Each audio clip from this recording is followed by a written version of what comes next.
governmental support is mandatory.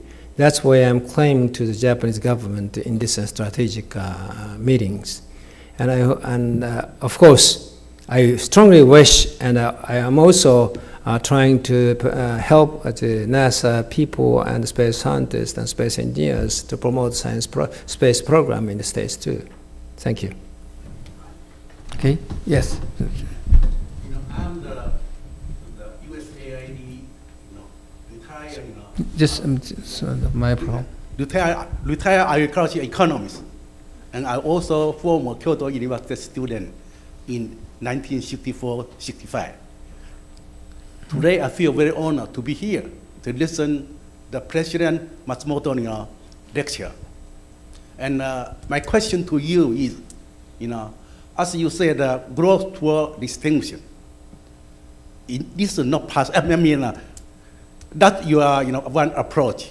But in order to maintain our current lifestyle and toward the future, better life, we hope our future generation have better life. Now, my question is, time is against us. Do you have time frame? Say we must develop new technology, science, other fundamental science to maintain, at least, to maintain our lifestyle in a year ahead. Do you have a time frame there? Okay, as I showed in my cartoon, the worsening situation, the situation is worsening as time goes on. The time scale of the worsening until the collapse happens would be probably 40 to 50 years in the shortest case, and the longest case would be 100 years. So the time left for us is about, say, from 40 to 100 years. Right? By that time, some very innovative technology is necessary to change the world. But as you know, the science cannot produce immediate answers. We do need a very long fundamental science phase, and then application emerges from those basic science. So probably, in my experience, at least 10 years for the fundamental, and 10 years for applications, and 10 years for utilizations, so 30 years. So we are now at a very marginal state. For example, depletion of gold, depletion of silver, depletion of copper, that are happening actually. But those three metals are very necessary for maintaining the electric company, electric industry, electricity.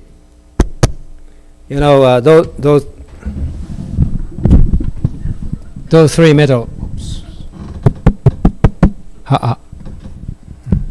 Maybe my voice is too harsh. I'm too excess. I'm sorry. Can you hear me? No. Can you hear? Maybe with voice.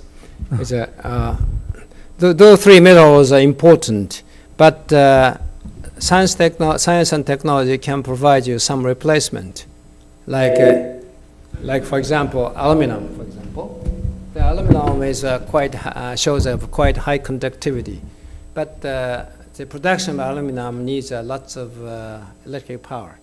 So there should be some kind of balance. And also we have other metals like nickels and tungstens to maintain the current civilizations. We do need, that's also depleting in a short time period. So we do need to seek for something substitute, but takes probably 30, 40 years.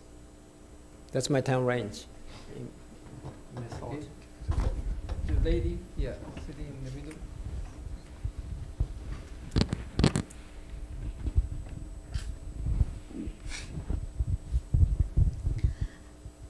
I am a retired professor who has been teaching Japanese language at the American universities, and I have many questions, but I limited it to three.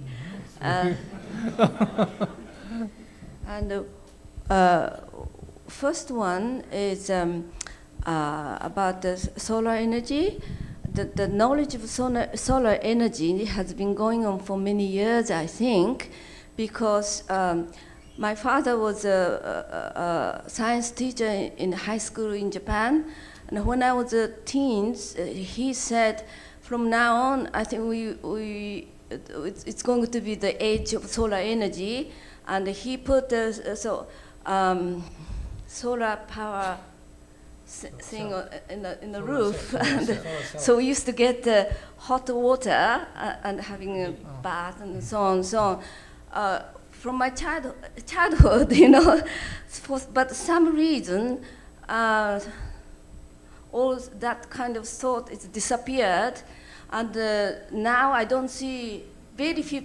Now it's coming up the last 10 years or so, but then from my child time, it's going down, you know, then now it's coming back gradually, and I want to know why it went down and so on.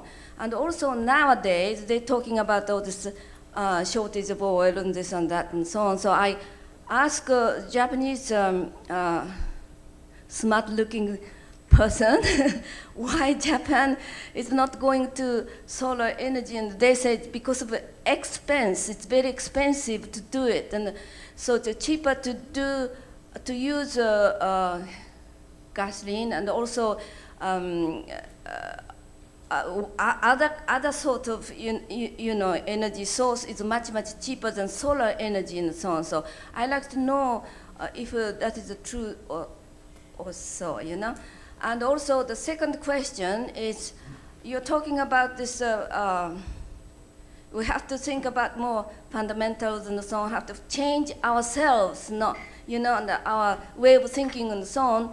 But we've been thinking, focusing on economic growth on GNP, and as Bhutan is well known thinking about the GNH and so on. I'm thinking, have they started to think sort of switching from GNP to GNH more?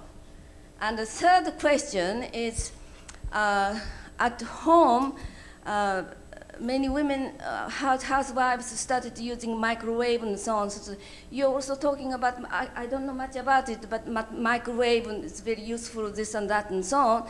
But from other source, I heard that the microwave kills enzymes, therefore better not use for cooking and so on. So is it really perfectly safe waves for us, you know, our health and so on? So I'm very much concerned about it.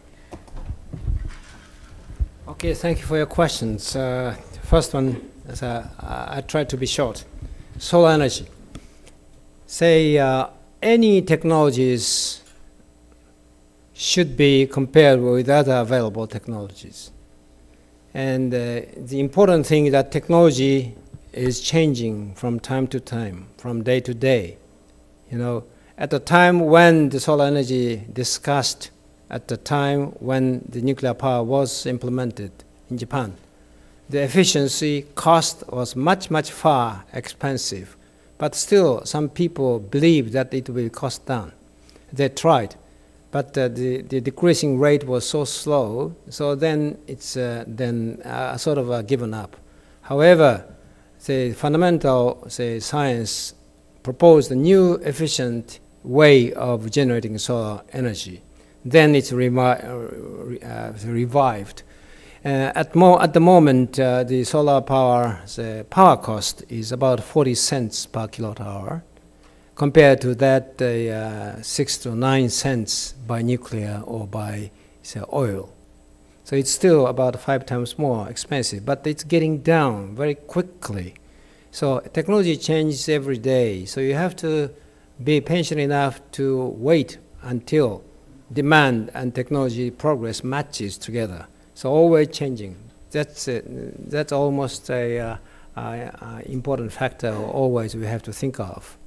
A second question, the GNP and GNH. Gross national happiness is a very interesting concept, but simply by the gross national happiness, the world would not work. But that's one way of thinking.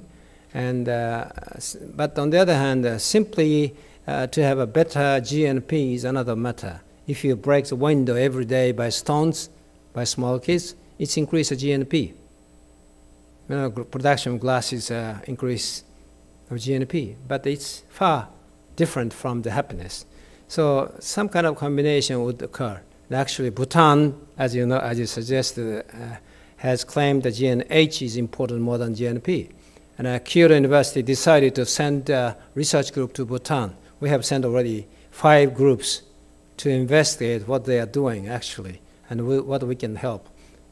So GNH kind of a trial to suppress the too much consumption of energy materials would be questioned during that course of study. We are doing a Bhutan program.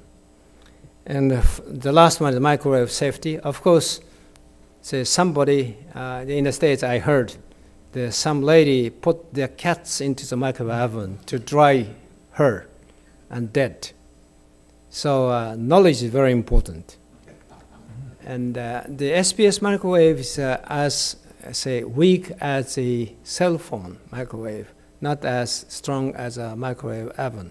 And one can say, but still, if something happened, then strong microwave beaming down from space, that's dangerous. But the design from theoretical basis, the antenna is trying to focus a beam, like a magnifier of the sunlight. You know, there is a theoretical limitations. And during that theoretical limitations, microwave power could, say, at most be focused on 10 kilometer or 3 kilometer areas, not more. So if something wrong happened, then beam scattered to wide areas. That means lower density, much weaker than we are using like a cell phone. So safe, quite safe. No, say, baked birds dropped off from the sky. So you cannot wait until the birds are done at the chicken from space. Trust me. Okay, we have a few more minutes. You have any question? Yes, please.